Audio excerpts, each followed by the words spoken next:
Good afternoon. I'm Pamela Bouchard, the Director of Member Engagement here at ATSA. ATSA is the American Transportation Safety Services Association. Welcome to our new HFST webinar series. For those of you who are not familiar with ATSA, ATSA is a trade association located in Fredericksburg, Virginia. We have 1,500 companies, including those that do guardrail installation, pavement marking, temporary traffic controls, signal signs, manufacturers and suppliers, as well as public agencies, both individual and companies. They can be a public agency located in a town, city, county, state, or at the federal level. ATSA's core purpose is to advance roadway safety. We are the leading industry leader within the industry in training. We offer many training programs from flagger instructor to traffic control technician, traffic control supervisor, traffic control design specialist. We are also a recipient of the FHWA 2016 Work Zone Safety Grant. We hold a number of annual meetings and conventions throughout the year. We just held our mid-year meeting last week in Kansas City, and we will be headed to Tampa in February of 2022 for our annual convention. We currently have scholarships available for public agencies. If you're interested in applying, the deadline to apply is September 10th. I'd like to go ahead and turn this webinar over, and thank you for your time. Thanks, Pamela. My name is Rylan Potter. I'm with the ATSA High Friction Surface Treatment Council. Just to give you kind of a short background on the High Friction Surface Treatment Council, it's a group of agency, industry, and research stakeholders. And we work together to assist policymakers and practitioners to both better understand the impact of friction demand on roadway safety and the correct selection and implementation of high friction surface treatment to improve safety at high risk locations. Our meetings focus on the role of friction and safety, innovative treatments to improve safety, developing policies and specs related to enhanced friction treatments, and sharing new research and best practices. We encourage you to take a look at the website for additional resources to become a friend of the council, or as Pamela said, join an upcoming meeting to learn more about the work that we're doing. So I'll give a quick background on the webinar. So today's webinar is the first in a quarterly series sponsored by the ATSA High Friction Surface Treatment Council.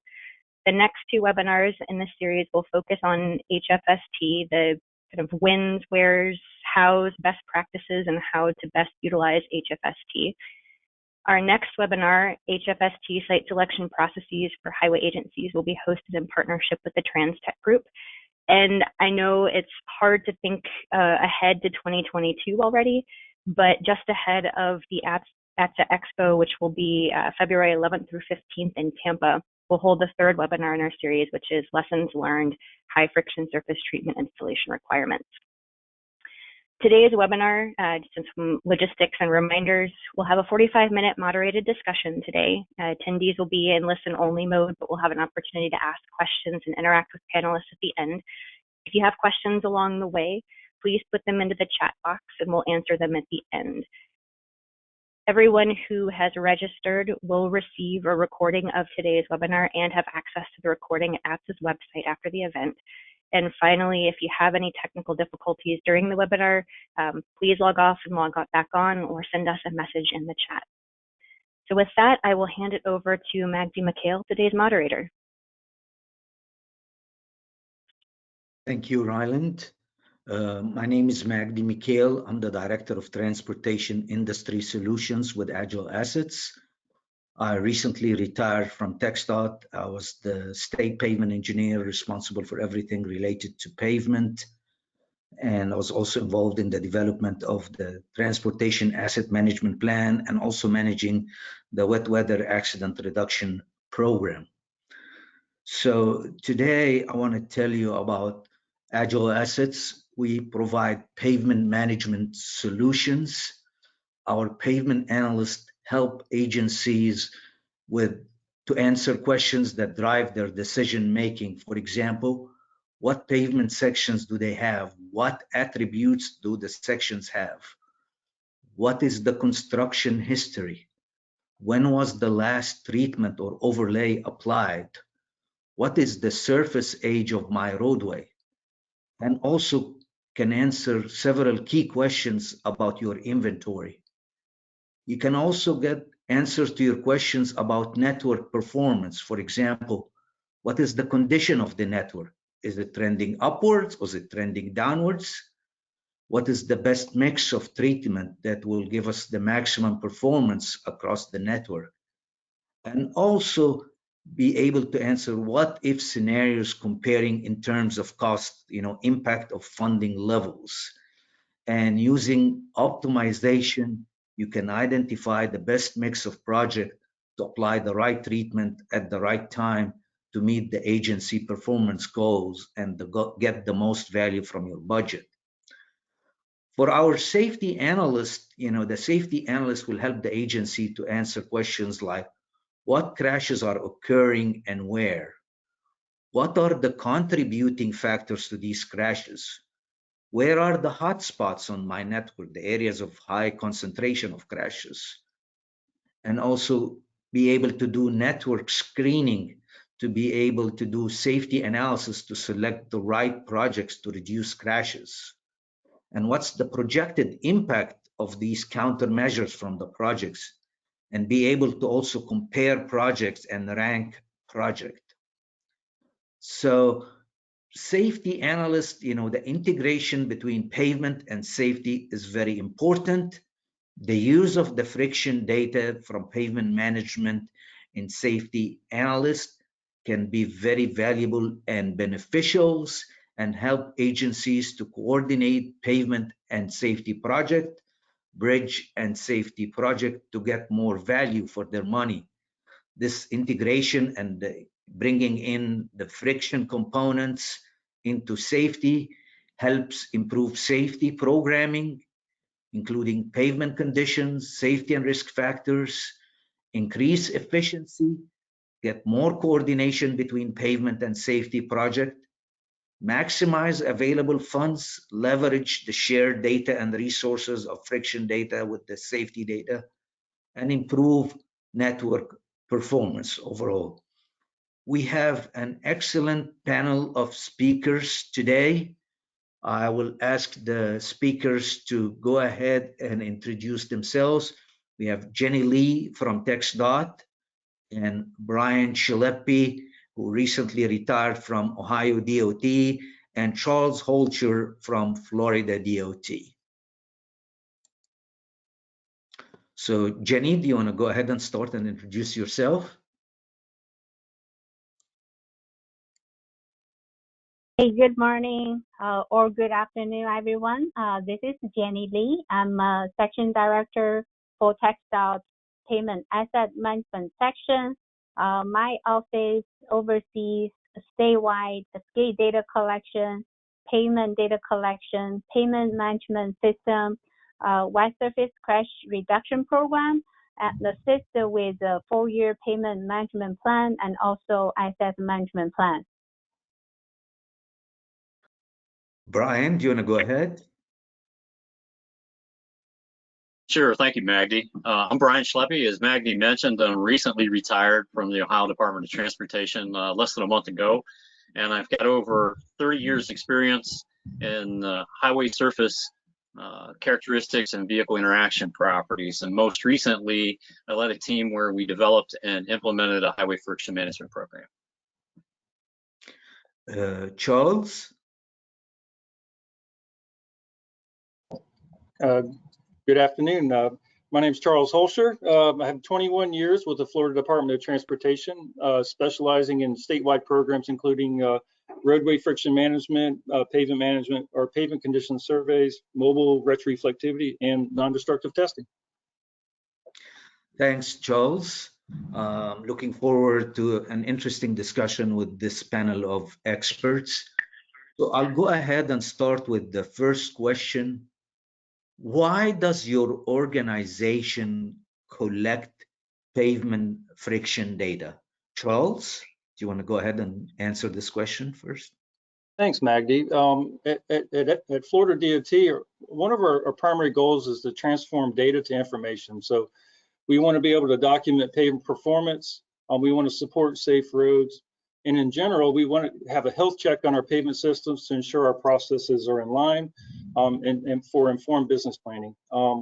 We're working towards integrating safety with resurfacing projects. And that's fairly new for us. And also the other important piece is monitoring pavement types and materials. So we're supporting specifications and supporting emerging technologies. Thanks, Charles. Jenny, do you want to go ahead and answer this question, please? Yes.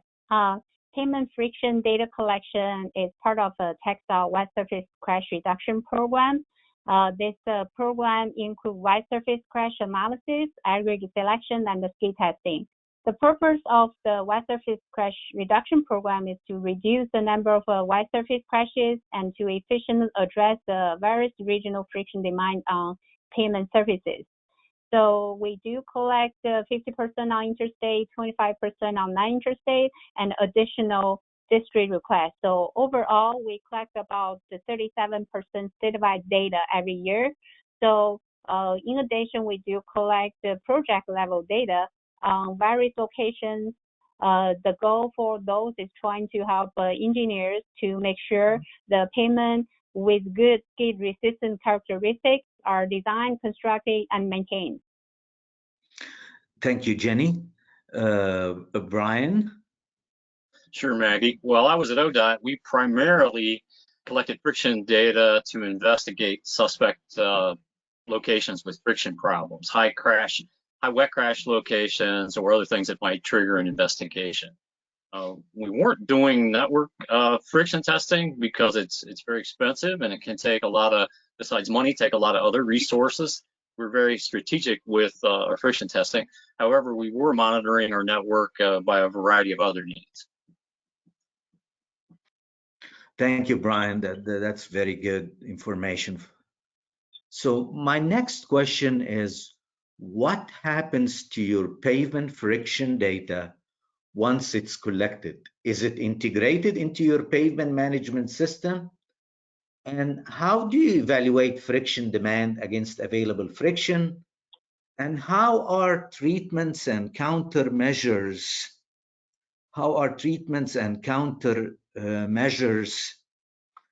determined, and who coordinates on these decisions? So Jenny, do you want to take this question first? Oh, sure. I'll give it a try. After we collect the network level or project level data, those skid data are stored into our pavement management information system. We do use Agile pavement module. We call that PA. Once the data gets into the system, users can go in there, query the data in tabular format, and put it on the map. The things we have in the system is integrate crash data with the pavement condition and then skid data in one system. So that way, when the users are pulling the data, they have one place to go to pull the data. In addition to those, we also pull the project data for the future 4 years, both from a construction side and also maintenance side into the system too. So we overlay the skid data, condition data, or the project together on the different maps for our 4-year plan review purposes. So because of the data are in one spot, it's very easy for our users to use. So what we do in our office is we publish our annual skid report for our district people to look at it, evaluate, and program their project. The district also use the data to do what they call after action review on those fatality accident sites, and they will look at the crash report, which has more details, and those conditions, those sites, skid, and sign marking or other traffic control devices. Those information is used to develop their safety improvement project and then implement of the cost-effective treatment at proper locations. As I discussed, the wet surface crash reduction program, that is an integral part of the district operation and district traffic safety team evaluation. Currently, we require all 25 districts to submit what we call FHWA wet surface crash program report to our central office. So they need to document their review process and also the site conditions and recommended treatment on those identified wet surface crash locations. Like what I mentioned before, we do have a very rigorous process for review the future project which address safety on those low skid locations. So we have what we call 4-year plan review every year. In June, we have a committee from our senior management to review those plans. One of the review items is trying to lay the skid data with plan the project together, and then district needed to present their plan, how they actually address those skid issues in their 4 years moving forward. So it's really a serious discussion with the district, and then definitely the skid and the safety is a high priority for the project program and planning. So in addition to that, recently our design division developed a tool called Safety Score Tool, and Skid Score is a part of that tool. The tool was designed to assist the designer to evaluate potential safety enhancement during project development and design. That is required for rural 2-lane and multiple lane projects. So in addition to those, we do have what we call, aggregate selection program, and that is kind of evaluate the skid friction demand and supply. So that way the designers identify the right aggregates for their pavement design. Back to you, Maggie. Thank you, Jenny. Brian, do you want to share your experience from Ohio DOT? Sure. So while I was at the Ohio DOT, our friction data was reported to our requesters, which was typically our districts, because they're responsible for their portions of the system. And then we would copy the results of the friction testing to folks in materials, construction, pavement safety, et cetera. That was all done with an enterprise data system called the Friction Data Management System, which was originally designed to help process and warehouse the data, and then was later enhanced to support our highway friction management program, track all the communications, deadlines, and such. So it's not directly, the data is not directly related to the pavement management or asset management systems, but it could easily be related to those due to ODOT's data governance and transportation asset management standards.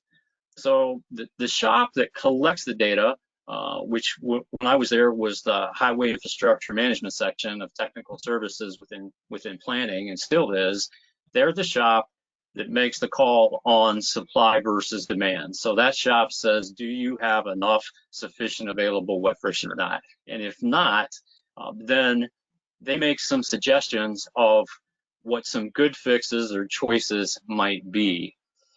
Friction demand is not one size fits all. So a friction response you have in one location or friction supply in one location might be adequate there, but maybe not in another. So we would take the lead on making that call. Then the districts would have to propose a fix depending on if it was a microtexture or macrotexture problem or both.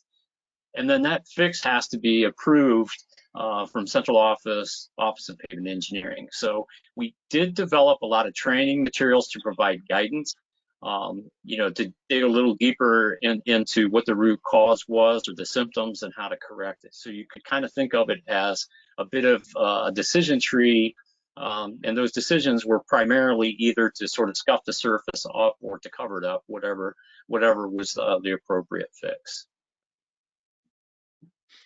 Thanks, Brian. Charles, do you want to share the Florida DOT experience? Sure. In Florida, for our pavement, once we collect the pavement friction data, we recently have a new enhanced, we have a system called skid hazard reporting. It's a web-based system. It's pretty brand new. We're going to roll it out this year. But basically, once we collect the statewide friction data, we usually survey a 100% network every 3 years, which represents around 6,000 miles of inventory data and around 2,000 miles of new construction and overlay every year. And So in that system, we collect friction.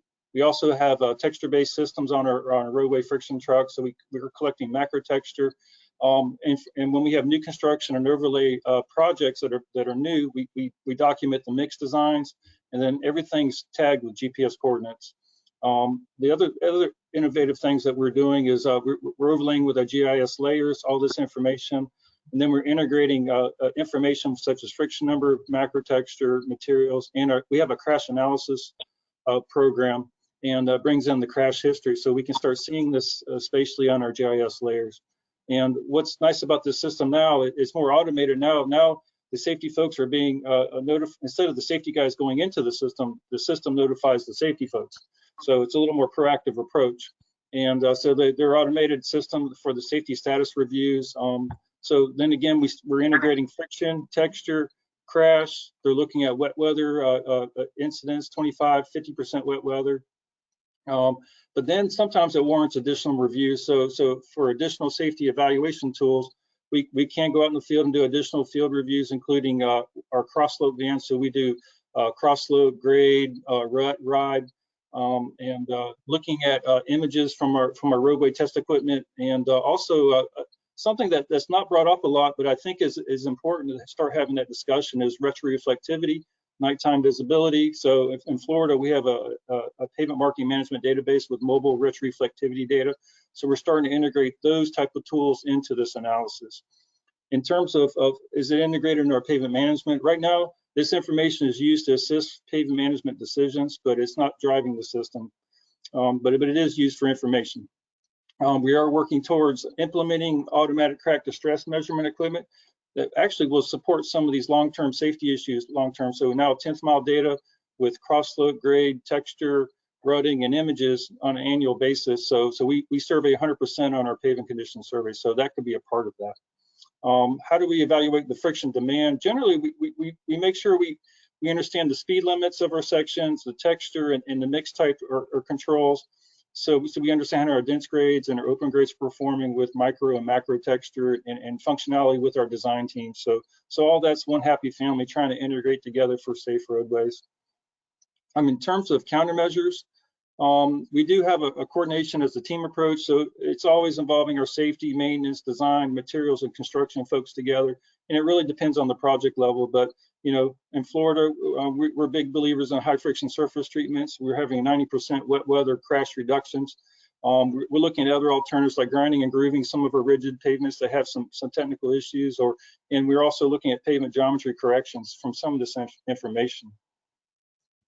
Thanks, Maggie. Thanks, Charles. Excellent answers from the panel. So the FHWA has begun implementing a systematic, proactive approach to safety called the Safe System Approach.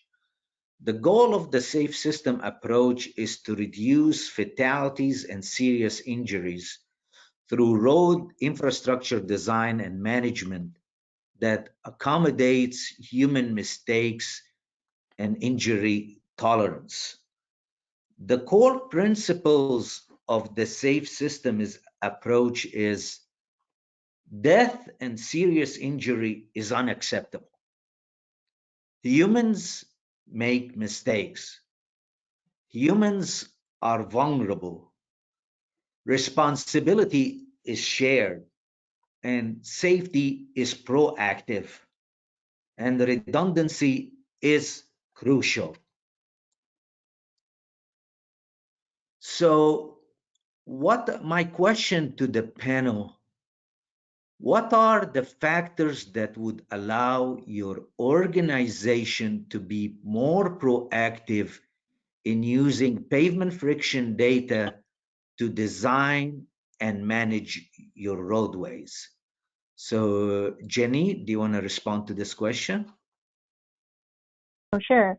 From my perspective, I think definitely start with the data.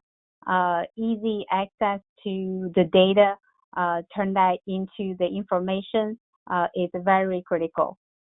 We have learned before we have this payment management system, have integrated data. Our district designers spend a lot of time just trying to align all the data together. So now we have all the data as one integrated system that make it very easy for the people need access to data, have easy access. They can do a query, map, maybe filter, graph down the road. So they have all the basic data for them to use. That's one of the critical factors, have a good, easy access data in one spot. The second factor, I would say the leadership support. As we know, safety is so important, but in order to use payment friction data and everybody understand how to use it and what are the challenges of using the data through this organization, it is very important to have access to the senior leadership, get their full support, and be able to seek their help when needed. That's factor number 2.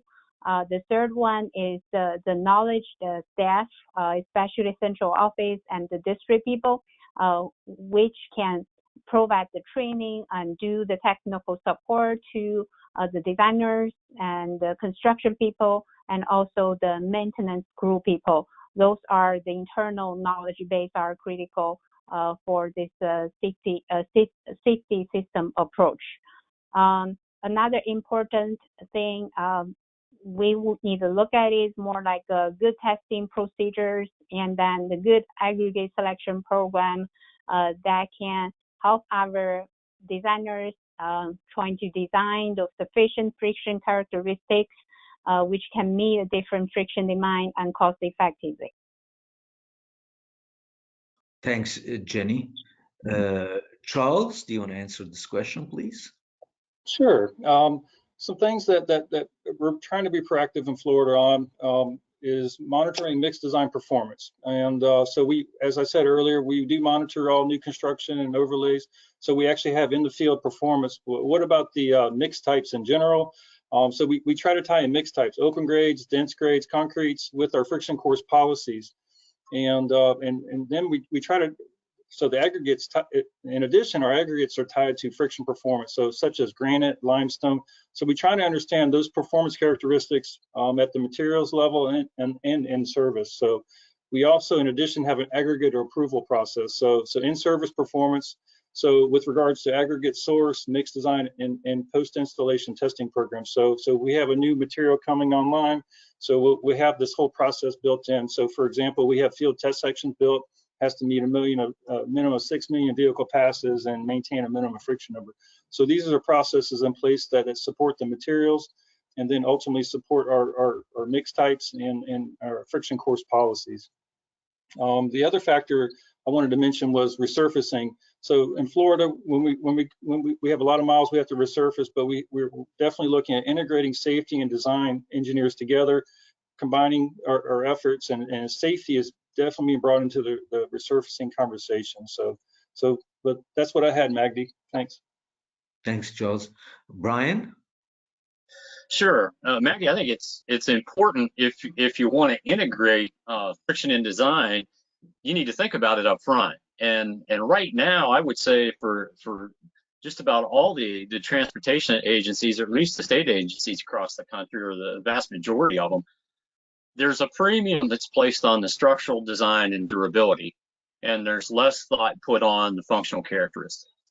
So there's a premium on the load carrying capacity and durability, and perhaps that indirectly we're thinking about friction in terms of the materials we choose or the mixed designs that we come up with. But those are kind of indirect if they're thought of at all. A lot of times we find things because things haven't worked, right? Because we haven't thought about them up front. So if it's a little tougher to do, because that's it's making the job tougher for the design engineers, at least for the surface courses, right, to satisfy both the structural as well as the functional concerns. But I also think we need to kind of piggyback on what both Jenny and Charles said. We need to think about the life cycle. Charles had mentioned resurfacing, right? We know our coarse aggregates are going to lose macro texture as they wear and they round, and they're going to lose micro texture as they polish, right? So we have to acknowledge that even if we have very polish prone coarse aggregates, over time and under high stress, they can still polish or wear. So it's dealing with the knowing the devil you're dealing with and being willing to deal with it. And I think we also need solid expectations of what our materials and mixes will provide from a friction perspective, so that we'll understand, how they're going to perform, so that we can better choose what to use where. We can do that by developing case histories within our agencies. And the one last thing I would leave you with, things are never the same, right? We're trying to come out of a pandemic where we saw major non-commercial traffic drop. We saw a modest drop in commercial traffic, and then we saw it raise back up. So, the cars will wear a surface. The trucks will wear the surface quite a bit faster, a lot quicker. So the mixes and the pavements that we built 10 years ago that perform perhaps relatively well through their life cycle may not now, because they're under more stress than what they were before. So it's keeping up with those things so that we don't and not lose sight of where we're at from the friction perspective. So thank you. Thanks, Brian. So FHWA has a number of resources to help states develop pavement friction management programs that support a safe system approach. What additional knowledge or resources would help your organization implement these approaches? So this time I'll go ahead with Charles. Do you want to answer this question? Sure, Magdy. A couple things I wanted to mention in terms of resource and implementation. In Florida, something that we've implemented for a couple years, but I think we're getting good success out of, is a hydroplane prediction tool. It's a tool that can basically input texture and cross slope and grade, and you can kind of predict areas of higher risk wet weather accidents. So we're using that now for design and safety. So I just wanted to mention that's something that Florida's doing. I think the other big piece is investing in high-speed non-contact technology, so automatic crack measurement systems, mobile retroreflectivity, roadway friction trucks, collecting this information, making a data-driven decisions. So I think that's something that, especially with the crack measurement detection systems coming online, I think these are useful tools that a lot of state agencies could invest in. In service, the other piece is in-service friction performance on materials, tracking new construction projects. I think for Florida, that's been a really nice benchmark for us to monitor at the beginning and then the end of stage and monitor mix designs. And so I just wanted to mention it's been a really good resource and implementation tool that we use. So thanks, Maggie. Brian? Sure. I think any organization would benefit from a better understanding of the root causes of friction problems and the mechanisms, right? How that surface actually interacts with the tire to give you friction and grit, whether it's dry or a wet condition. Charles mentioned hydroplaning, right, which has a lot to do with vehicle speed, and also has a lot to do with the macrotexture characteristics of the surface. So having a better understanding of the root causes, micro, macro texture, or in some cases, if you've got impediments to drainage, and then a better understanding of the associated fixes to solve those specific problems. Do I have a coarse aggregate polishing problem? Well, my fixes might be different there than if I just have a insufficient macro texture, right? So, and I also need to consider how long those fixes have to last. So if you're in a northern state like Ohio, where you have wet freeze, you're not necessarily going to be able to cover everything up when you want to cover it up. So you might look to some short-term fixes to scuff things up to buy you time until the seasons warm up to where you can do the more long-term fix. So bottom line, what we really need is a better toolbox with known tools and predictive capability, or better estimates of what those tools will do and when to use them. Because it doesn't always take the highest dollar fix to fix the problem. A lot of times we need to think about what the costs of the fix are, as well as what the root causes are. We might not be able to make, resources may not allow us for the best fix available, maybe the best fix with the available funds we have. And I think just to help further that cause is more research and knowledge really in all phases, particularly beginning in design and construction. How do I select materials that are going to give me better friction performance long term? Maybe materials that are going to be more polish prone, or construction practices where I don't lose my macro texture as quickly, those sorts of things.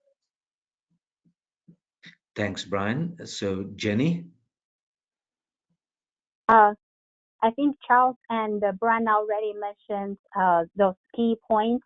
I just want to echo some of their points in a different way. The first one, I will say definitely we need a more training or educational classes for our engineers. Like what Charles and Brian mentioned, we need a understanding what are the tools available for the different situations, whether the same treatment can be used on the different situations, and whether that is a life cycle cost-effective tools or not. So, so far we do have some trainings which is scattered here and there, but we don't have a good really training or educational classes either provided by the federal or internally, which can easily access by our engineers to get a systematic training for the tools available knowledge which is needed. So that's one. The second one, I definitely agree with Charles and Brian, and we need to have some sort of analytical tool which combines all the different factors we talk about, like speed limit, maybe geometric design, the existing conditions, the drainage, all of those in one predictable systematic prediction tools in the system that can be used to proactively design our, or maybe even fixes some of the pavement sections before any of those accidents start showing on that spot. From a TxDOT perspective, we actually do have one district have those type of tools that coded themselves as a standalone system, help with their, improve skid resistance for the district. With that tool, in several years, they can clearly showing their overall crashes, the numbers or the cost benefit improve because of this tool.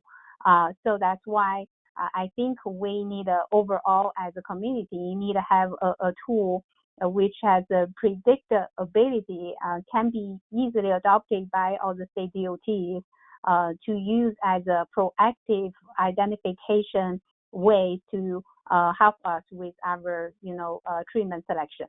So more towards have a better tool developed.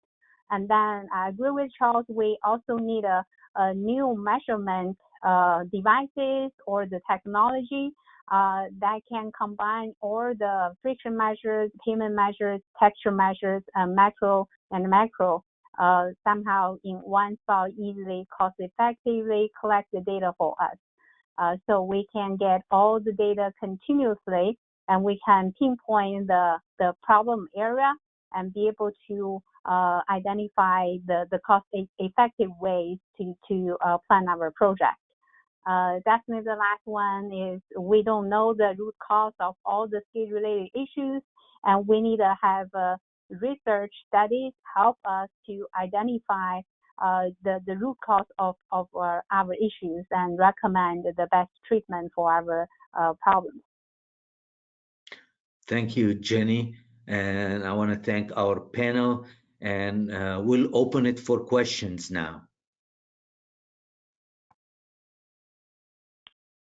So we had a few questions come in during the presentation. I'll throw a couple of those out. I think the first one was for Brian, building off the idea that some of the other pavement friction programs that Charles and Jenny have talked about were coming from the wet weather crash kind of programs. How did Ohio DOT get the conversation started in your organization about the need to manage friction?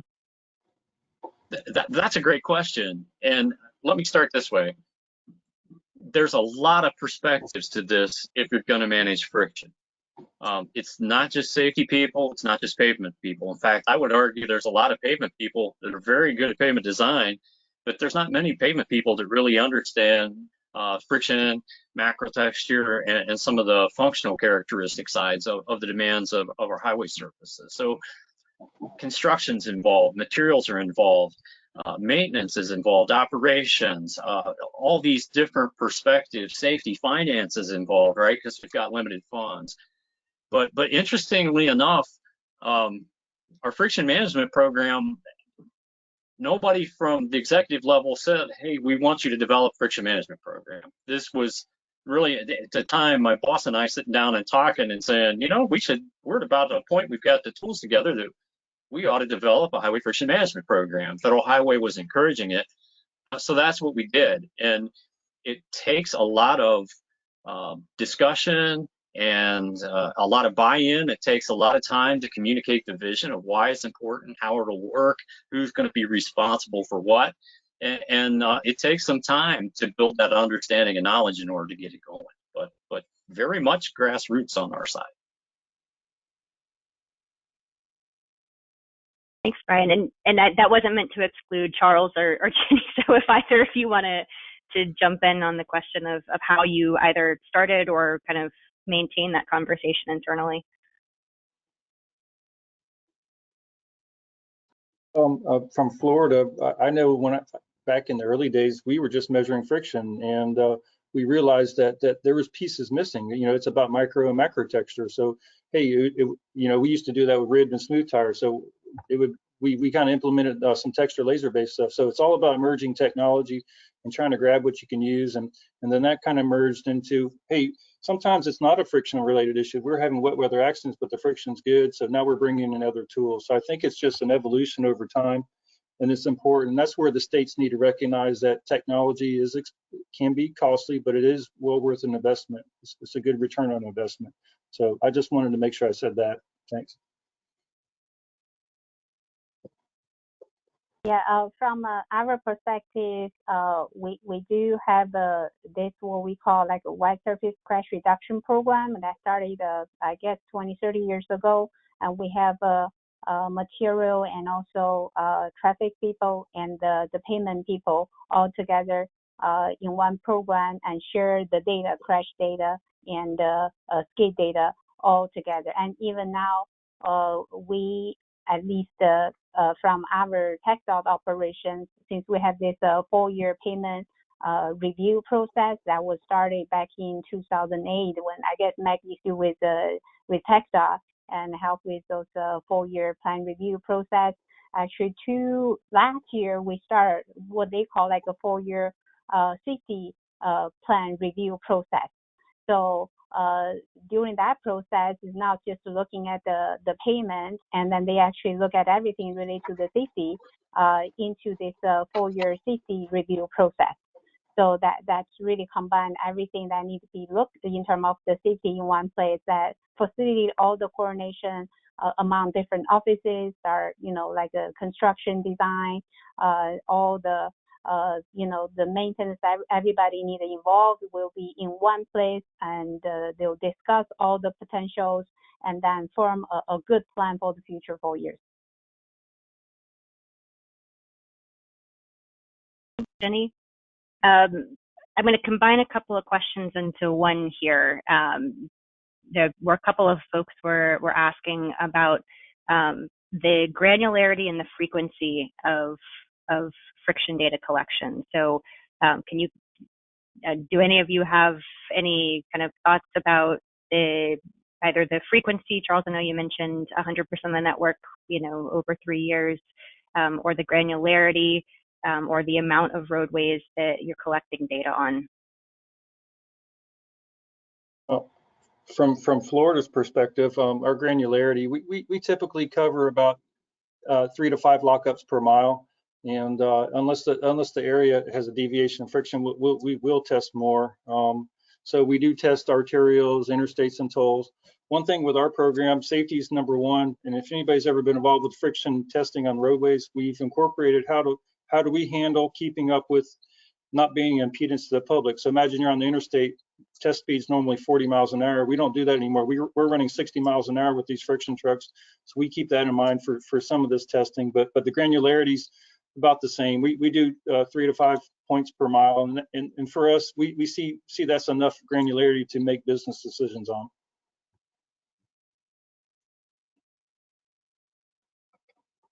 From TxDOT, we collect data like 50% of the interstate and 25 on the non-interstate.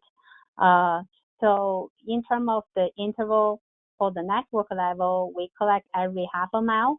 But for the project level, we collect like a tenth of a mile and for the entire stretch of road. So the network level is mainly to say scanning the entire roadway to identify some of the weak spots. We actually capture the details through this project level scale data collection at a much smaller interval. On top of that, we actually starting last year have texture data collected through our PMS data collection cycle. So that texture data covers entire network every year. You know, that's more like a continuous data reported every 10th of a mile, but we do require our vendor to report the data every 10 meter texture data for us. So we have a, you know, more granular level data available first time. So while I was at Ohio, things were a little different. As I mentioned earlier, we're not doing network level friction testing. It's all sort of response based and project level. And then the granularity at that level, we were using or are using at the time lock wheel friction equipment with both the smooth and rib tires, as Charles had mentioned earlier. And then you test as needed, right? You test the tangents as well as the higher stress locations, going into a curve, going into an intersection, through the curve, those sorts of things. And you go into a rapid fire mode to get as much data as you need or multiple passes to answer the question. But Charles had mentioned something, leveraging technology. And I think we were being very strategic while I was at ODOT with our use of our friction evaluation equipment. But we've got these, we had these highway network survey vehicles that are able to collect network level texture data. Then we were able to web map that and combine that with surfaces that we have, upcoming projects, so we can compare that to work plans, so that if we find a problem, do we have an upcoming project in the work plan to address it, those sorts of things. Monitoring your, another great tool would be, if you have the ability to track the aggregate sources used on your course aggregates on all your surfaces, as well as the mix designs or the job mix formula we use. That can tell you a lot, right? Because if I have a problem with a particular course aggregate source at a particular location with a general set of facilities, say it's the interstate, right? Then I have a similar mix down using the same source somewhere else. There's a good likelihood that I might have a problem there. So you get into the predictive nature or the proactive nature where you can start making impacts fast. Thanks, guys. Another question from the audience. Has the data you've collected on friction and crashes led to IDing any high braking areas that are different than what is traditionally identified, such as signals, curves, gore areas, etc.? So have there been any surprises in the data that you guys have found or been able to use the data to diagnose with? I can think of a few things that we found while I was at ODOT where we would test our projects, right? You really have to keep your eyes open, whoever's running the equipment, when you're investigating a location, to see what's out there. For example, we've had a few locations where we might have an aggregate producing facility or another some other kind of industry where we have heavy loaded trucks going primarily one way and empty trucks coming back the other. In a lot of those situations, we might have found that the microtexture or a component of the friction was really pretty good. But in the locations where the trucks were traveling loaded, particularly presumably at the time of paving with these hot mixes, that they were rolling basically the macro texture out of the mat. So we kind of felt like, hey, maybe we need to take a look at what we're doing with our construction processes. If we have this type of loading nearby during construction, make sure that mat's cool before we open it up to that truck traffic. Or do we need to go with a different polymer binder that'll hold up to that sort of traffic so that we don't lose our macro texture? Those were some things that we found.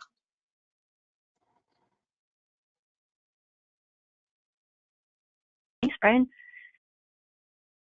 Another set of questions, this one having to do with, again, a little bit towards the aggregate side. So feel free to jump in, whoever feels like they have the information for it.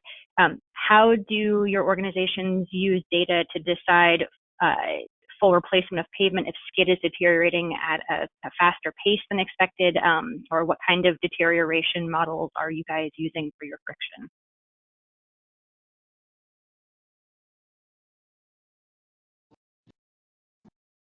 Well, I think I'll jump in there and just say that, you know, while I was an ODOT, man, those are the things we want to know, right? And those are the questions, $1 million questions that we'd like answers to right now across the country, right? And I think that's where we need to do more investigation, more research, more case studies. There's things you can do at the national level through research. There's things you can do at your local agency to learn the performance characteristics of your different sources and your different mixes. I think there's a little work has been done there, and there's a whole lot more to be done. And it ultimately goes back to understanding in detail what happens to those materials as they wear, age, and polish from traffic. To add on add a little bit, in Florida, when numbers are really bad, we do have a program in place that just goes in and resurfaces, right? So that's one solution, but you have to kind of figure out why did that number get so low, like Brian was saying. And so sometimes we might figure out that mixed design had this type of aggregate. We might need to go to the plant and pull a sample and just verify those type of things. And so I do think I agree with Brian on that.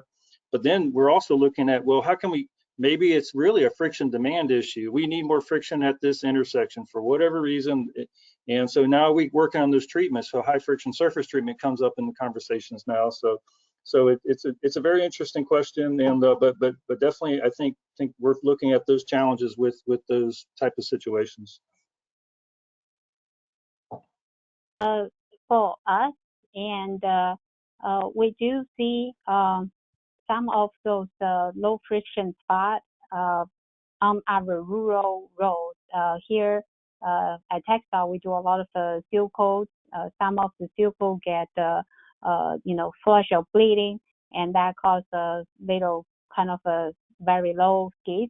In that case, we do like hydro flushing, to actually wash those asphalt so that way we restore the pavement friction. So for those skid-related low areas, like what Charles said, and we figured out a way to address it. Sometimes it's not really the skid issue. It could be the drainage issue, or could be a mix issue. Some of the mixes, because of the aggregate used or the formula for that mix, it just not last very long in terms of the skid. For those type of mixes, some of the districts are re-evaluating their go-to mixes, so that way they kind of somehow shelf those mixes and then have the new mix type for their heavy traffic area. So moving forward, and we do look for the new mix types when the mix was designed, looking not only just the function of that mix performance and also the skid is a very critical factor for that mix design. Thanks, Jenny. I am going to note that we've got about 5 minutes left in the scheduled webinar. we actually have a lot of questions that are still coming in from the audience. So you guys, there's a lot that people want to know about here. So if you guys can hang on for a few minutes, we'll try to get as many questions into the time as we can and extend over a little bit if need be. But if you have a question that doesn't get answered during the course of the webinar, please reach out to us and we'll make sure that we connect you so you can get those answers. But Jenny, I'm going to come back to you. We had a question come in about what are the promising technologies in friction data collection? And you had kind of mentioned in your remarks about things that you were looking for pavement friction data equipment to do. So what are some of the promising friction data collection technologies? Yes. So we are currently using log wheel to like a smooth tire to collect our network level and project level data. Like what Charles mentioned, we do not collect continuously through the curve and then slope like that. We just collect at one point at a certain interval. So we could make some of the critical spots like intersections of the certain spot on the curve. I know currently there's a screen system and the continuous skid measurement system available on the market that can capture, continuously skid measurement for the entire stretch of the road. That's one of the things that can help definitely identify the weak spots. Sometimes if you don't collect continuously, you may see some critical spots. That's definitely something we're looking for.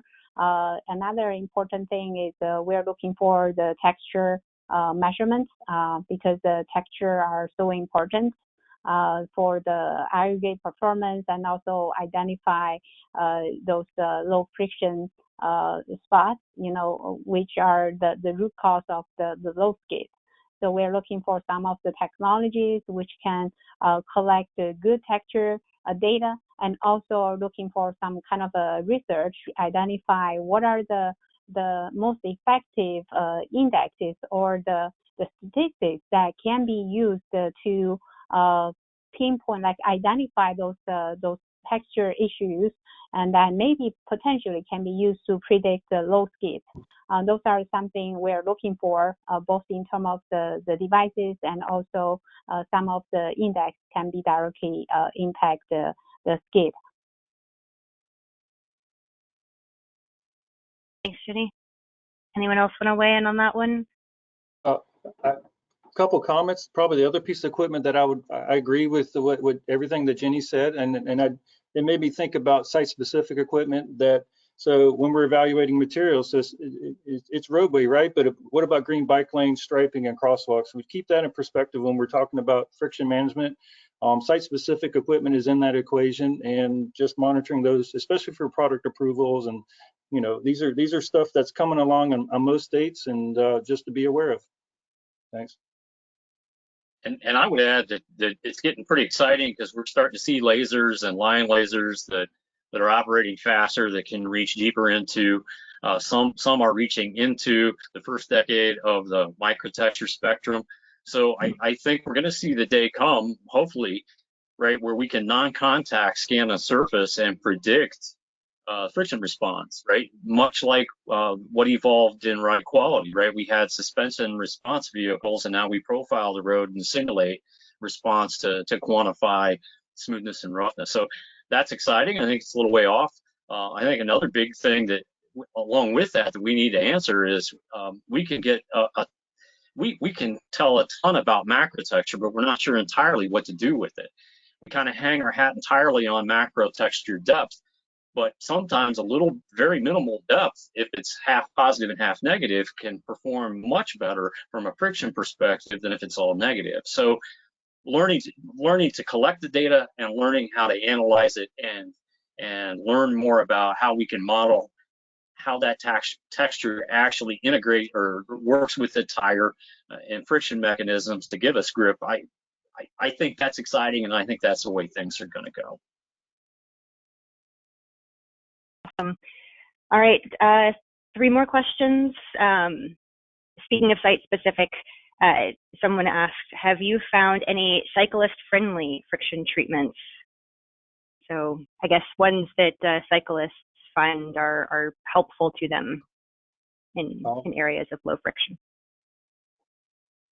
I can speak, at least from my green bike lane experience, that's bicycle friendly. In Florida, I think with the new specs and the new products, what I can say is all these materials have friction characteristics that are positive. So I can say that, and we have a spec in place that maintains it, and we've had studies, and so at least from a green bike lane perspective, it's very positive. Now on roadways, we still have our standard specs, but they are mostly geared towards vehicles, but they do also would meet the bicyclists. So anyways, that would be my thoughts.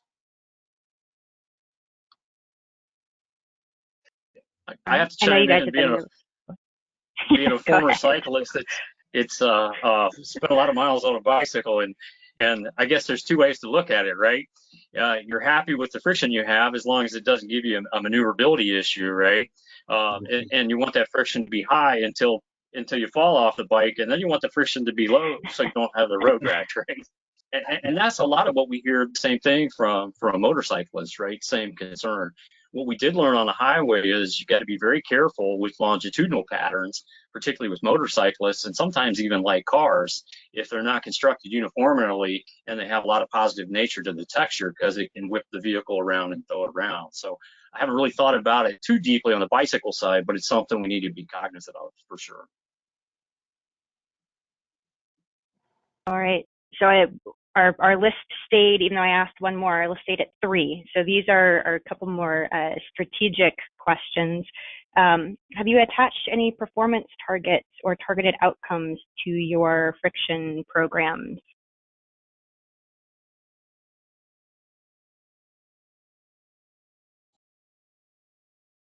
We don't really have a target for the friction program, but I think that's more related to the safety program.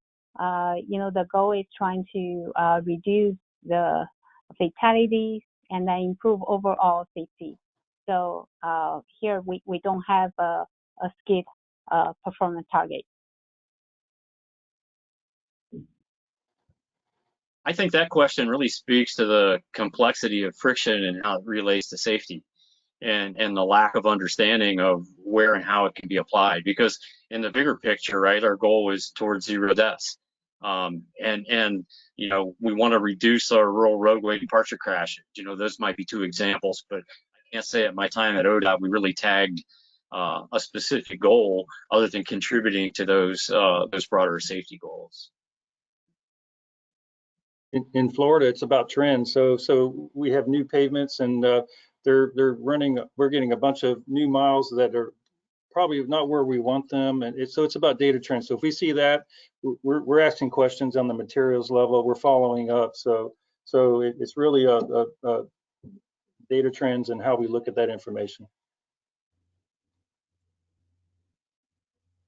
All right, and I'll stay with you, Charles, because I had someone ask if you could kind of recap what you talked about at the beginning, that integration of friction data and safety crash data, how that happens within the Florida DOT system. Do you mind just walking us back through that?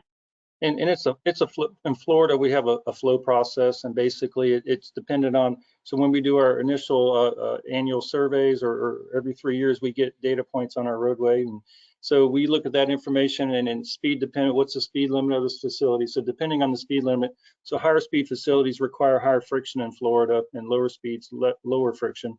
So there's requirements for that, and if, let's just say that the numbers are less than the desired.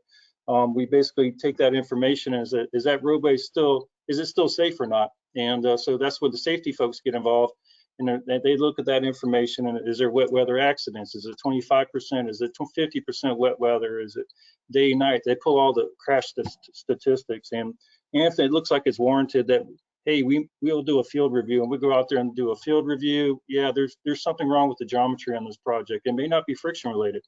And so that's where they'll call us in sometimes to do a crosswalk review, grade, maybe the rutting, so additional tests that need to be performed. But in essence, that's how it is. But if it is found there's a safety issue, that project will get programmed into the safety world. So now Now we're working towards is putting that information in and tying it in with our resurfacing and plan program stuff. So we have projects that a pavement has a 15-year life. Let's build safety in for the life of that pavement.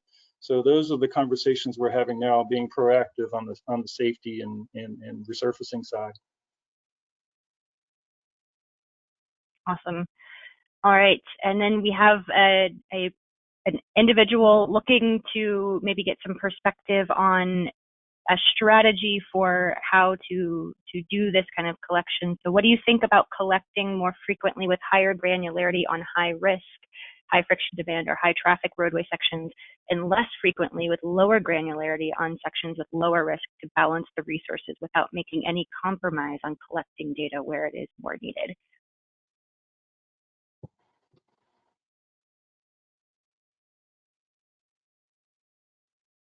Well, I guess I can jump in.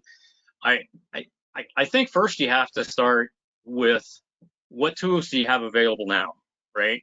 And what resources do you have available now? And how can I best apply them, right? And if you start showing results with what you have now, then you can start building a plan for the resources you need. Hey, this is what I can do if I have this. I can do more if I have that. And this is the payoff. And I think that speaks to friction's complicated, right? And there's a lot of ways to crack the egg, so to speak, and you know, put the puzzle pieces together. And I think you need to tune it for your specific agency's needs and where they're at right now. But the important thing is to start building on it and improving it. I think that's fundamental. Start with what you have and then start building on it, right? Because you'll learn things. You'll be able to do things with what you have readily at hand now, and then you'll have a better idea of what you need to build on it as time goes. Awesome. Does anyone else want to add any thoughts, questions from the panel to the audience? Anything else that we want to touch on as we're just a few minutes over? All right, hearing none. Well, I want to thank Magdy, who is still on the other side of this, for hosting. I'm going to put a small plug in for ATSA, the High Friction Surface Treatment Council, and just say again, these are the kinds of discussions that we have when we get together. So we'd encourage you guys to come visit us if you want to continue these kind of discussions. Magdy, do you want to say a few words? Thank you, Rylan, and thank you, ATSA, for hosting this webinar. And I'd like to thank the panel for their participations and sharing their experience and knowledge with the audience. Much appreciated, you guys. If you have any questions, please don't hesitate to reach out to us as organizers. We'll share them back with the panelists. And again, thank you to Magdy for moderating a great discussion today, and for our panelists for their expertise and their willingness to share.